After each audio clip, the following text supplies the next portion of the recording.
कोई गलती हुई है तो वो कहेगा जी गलती होगी, मैंने बीड़ी पी ली या कोई देव पूज लिया या कोई अन्य गलती होगी, तो उसका समाधान दिया दाता ने कि आपका कनेक्शन कट गया, इसको पुनः सुचारू करवाइए, शुद्धिकरण मंत्र की करा ले और फिर से शुरू हो जा, आगे गलती ना करना। तो ये थोड़ा सा ऑप्शन इसलिए लिया परमात्मा ने कि इस काल ने पूरे मानव को अज्ञान से भर रखा है और एक परिवार में एक या दो ही परमात्मा का बच्चा प्रथम आता है और वो कोई ना कोई ऐसी समस्या उसके आगे अड़ ही जाती है जिस कारण से संघर्ष करते करते भी गलती बन जाती है। तो फिर उसके लिए बताया जाता दोबारा उपदेश ले और आगे भगवान को याद करके और मर्यादाएं खंड नहीं करना, नहीं तो भक्ति नहीं चलेगी। तो एक दो बार आपको ये ऑप्शन दिया गया है और आप इसको फिर दोबारा ले लीजिए मंत्र, आप फिर स्टार्ट हो जाएंगे। जैसे किसी का मंत्र खंड हो जाता है, दूर देश में बैठा है और उसका जहाँ फोन आता है, प्रार्थना होती है तो उसका मंत्र खंड भी होता है, तो भक्ति बंद नहीं करनी चाहिए उसने, क्योंकि उसने नोइंगली नहीं कर रखी। तो फिर उसका जो डिपॉजिट होगी भक्ति वो सुचारू कर दी जाएगी, वो उस ओरिजिनल अकाउंट में आपकी आ जाएगी।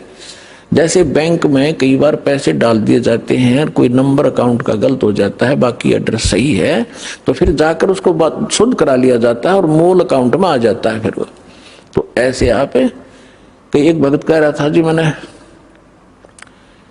मेरे को ना किसी ने बारात में गया हुआ था और कैंपा कोला में बियर डाल दी, मेरा नाम खंड हो गया। उसके घर वाले कह रहे थे जो फिर शराब पीने लग गया। फिर वो आया, जब उससे पूछा भाई ऐसी गलती क्यों करी, कहने लगा जी मेरे साथ ऐसे ऐसे धोखा हो गया। फिर मैंने सोचा टूटता गया पी ले छक्के कोई बात हुई है मूर्ख आदमी। अब जैसे किसी के पैर पे गलती से कोई पत्थर गिर गया और उंगली का चोट लाएगी तो सारे टांग ने तोड़ ले, फिर टूटता गई है थोड़ी सी, है बिना अकल की बात तुम्हारी।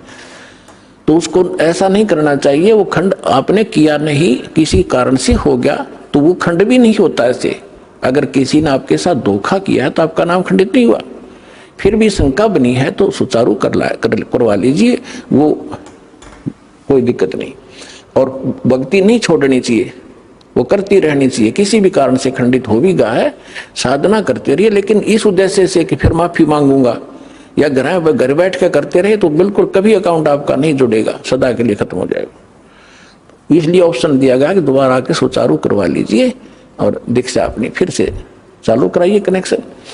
तो परमात्मा ने बताया है कि गुरु मानुष कर जानन ते नर कहिए अंध, महादुखी संसार में फिर आ गए यम के फंद।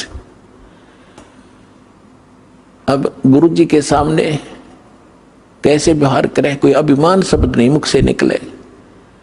जिन बातों से गुरु दुख पावे उन बातों को दूर भगावे।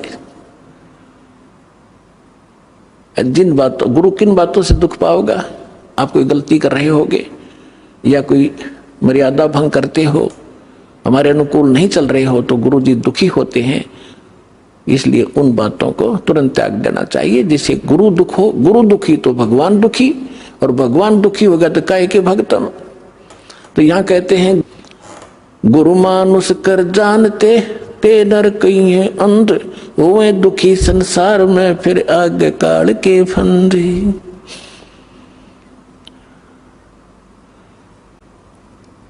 गुरु को पुरुष कर जाने और पूरे गुरु की सेवा ठाने। तो जो प्रसंग चल रहा है कि आप जी ने गुरु जी को परमात्मा मानना चाहिए, गुरु जी को एज ए गॉड ट्रीट करना चाहिए। क्योंकि जब आप यहाँ से शरीर छोड़कर जाओगे, जैसे आपको कथा सुनाते हैं कई बार कि अजाजील नाम के एक भगत थे, जैसा उनको गुरु मिला उसने अपने उस साधना की परिणाम यज्ञ ही किया उसने, और वो वहां जाकर उसकी परीक्षा हुई तो फेल हो गया। तो खाक परीक्षा की, खाक उसने साधना की, सामने लड़का खड़ा कर दिया और उसके वचन का है और भगवान कह रहे हैं परिणाम कर, फिर अपनी औकात नहीं भूला वो। तो तुरंत अगर उसमें सच्चे ढंग से की होती तो वहां अकड़ मिलती ही नहीं, उसमें वो अभिमान ही नहीं मिलता, तुरंत कर देता। अपने बालक को, अपने बच्चे को हम कंधे बैठाते हैं, अपने बेटा बेटी को सिर पर बैठा लेते, ऐसे कंधे बैठा कर उसके दोनों पैर पकड़ लेते, तो वहां क्या दिक्कत थी? उस मूर्ख को बिना ज्ञान के ऐसे मार खाता इंसान।